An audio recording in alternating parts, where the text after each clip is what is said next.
was a really easy decision. But really, mostly, it was an easy decision to make because of Paul, really.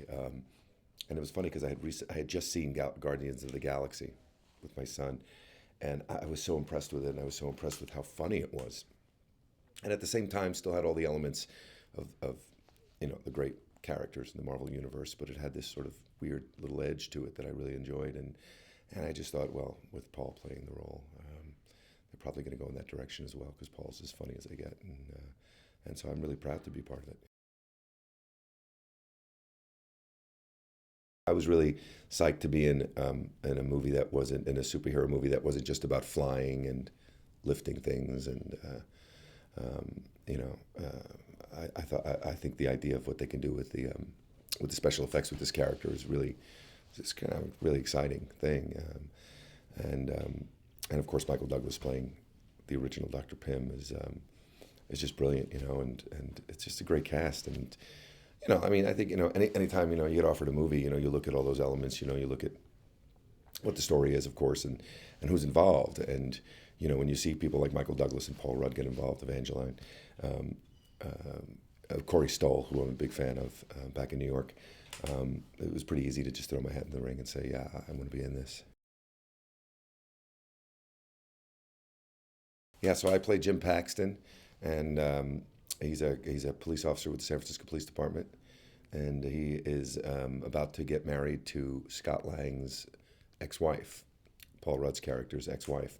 And of course, Scott Lang and Maggie, his ex-wife, have a little girl, Cassie. And so my character's about to get married, and he's sort of formed this great little home. And he's devoted to both Cassie and Maggie, and is pretty intent on keeping that home safe and really a safe place for the girls.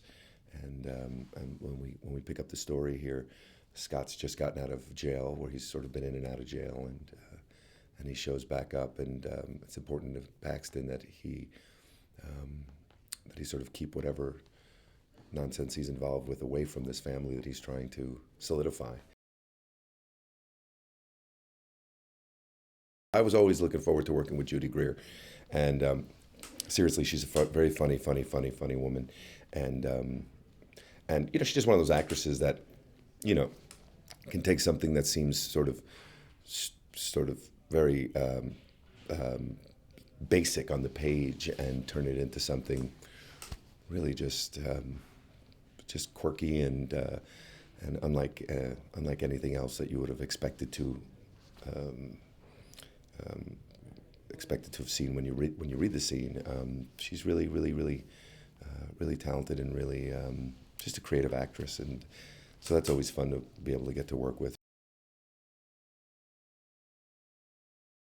Peyton really is a great captain of the ship. He's a lot of fun, and he has some great ideas, and he's really just open to us really having fun with it and really playing with it, and he's got a great sense of humor.